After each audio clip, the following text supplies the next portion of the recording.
So I want to paint a little picture here for you so that you get a good understanding of what just took place at the Olympics. Let's just say you're playing in a golf tournament with a lot of really good players around you, and you play really good golf for the first 3 days, and you're in the lead, and you've got the world #1 player 3 shots behind you and a whole bunch of other players that are pretty close to catching you and running you down. You go to bed at night and you come up with a strategy. You say, okay, I'm going to go out there and I'm going to shoot 66 to make sure I stay clear of the field and get this job done.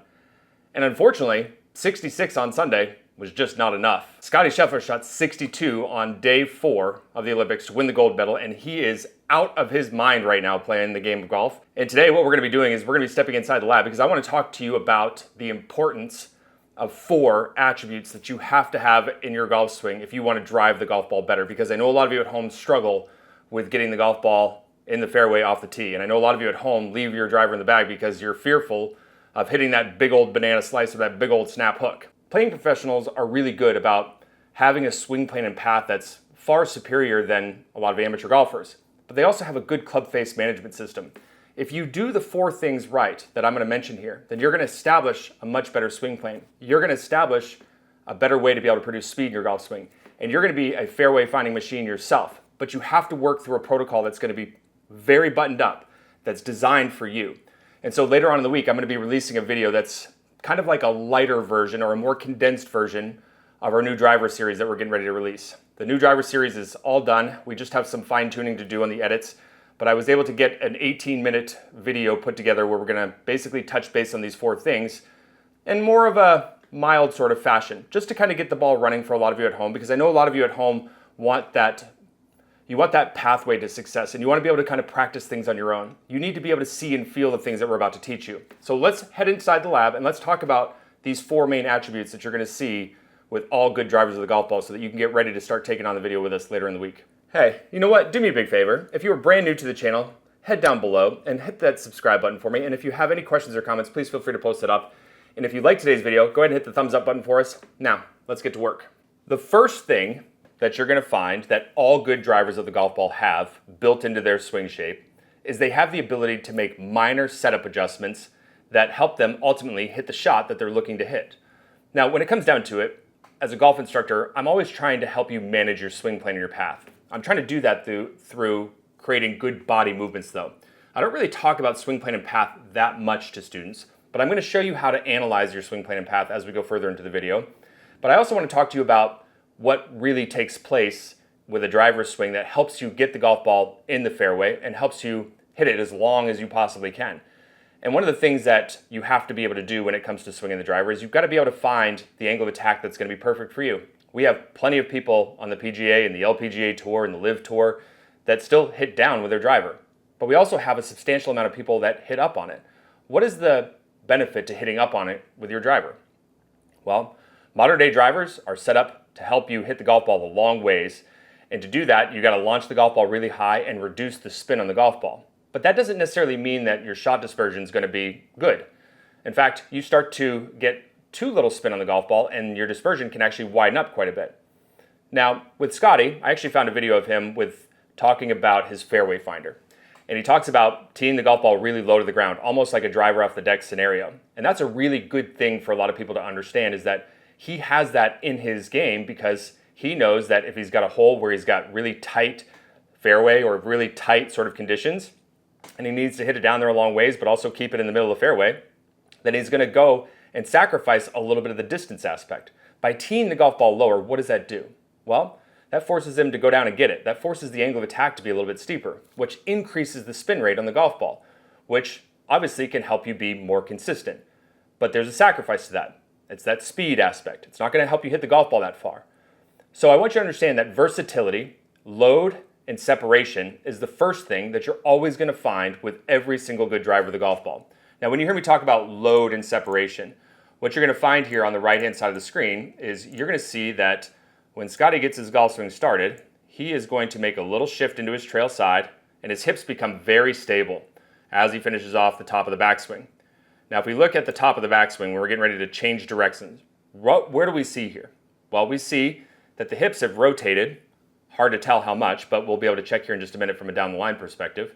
But we can see that the shoulders have turned somewhere close to 90 degrees.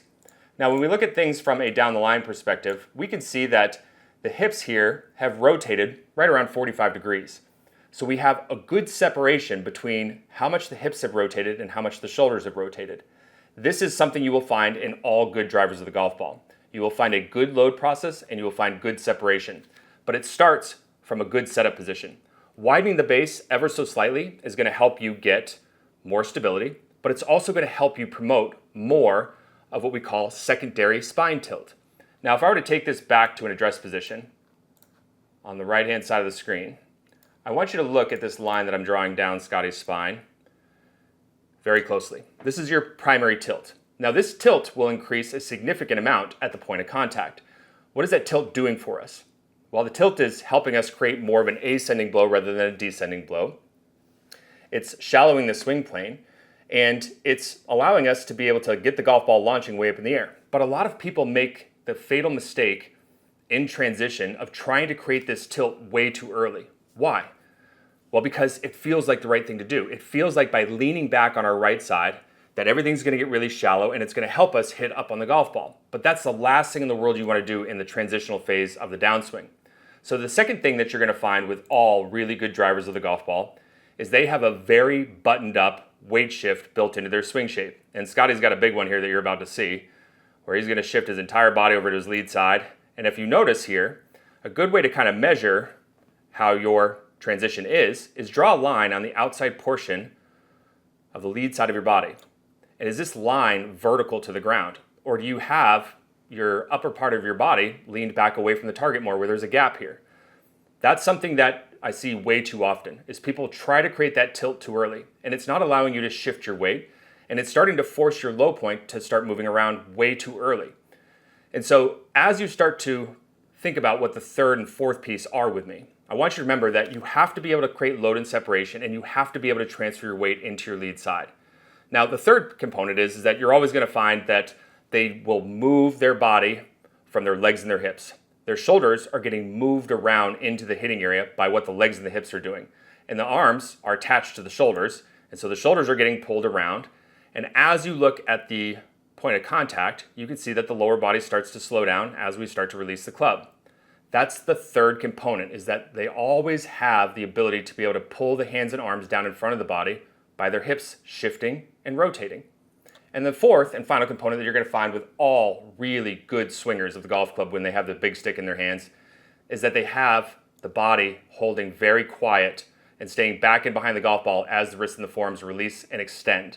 That's the big piece that most of you don't have. So now that you understand the four components that we see with all good drivers of the golf ball, and I want you to understand that they are all considered variables by a large stretch. As far as stance width, load, and separation, those things are all very much player dependent. And the amount of weight shift onto the lead side, again, player dependent. And how much we rotate our hips to move our shoulders down in the hitting area, again, it's all very much part of the DNA.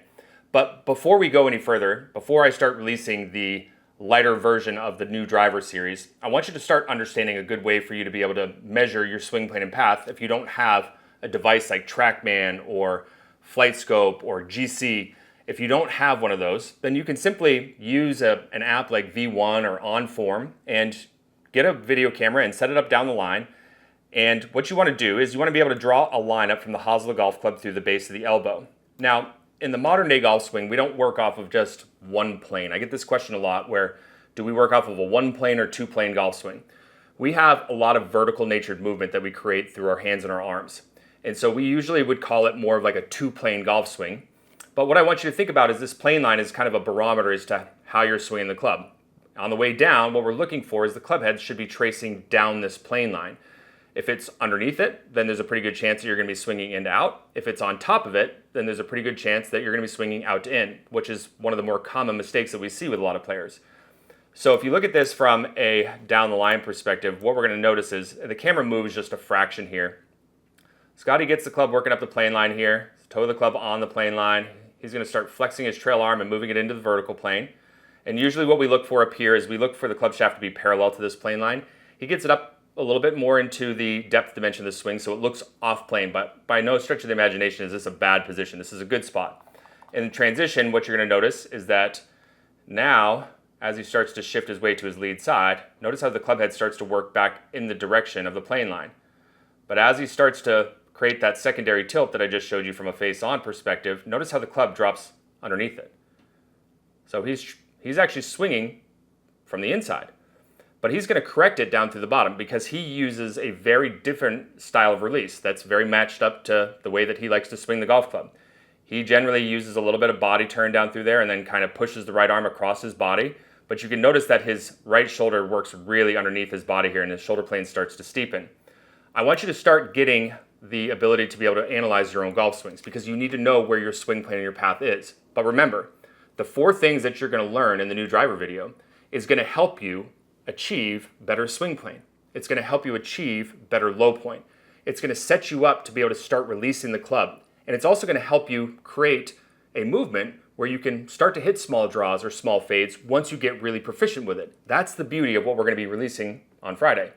So hopefully you guys enjoyed today's video. If you did, like I said before, do us a favor, head down below, let us know in the comments. If you have any questions, please let us know on those as well.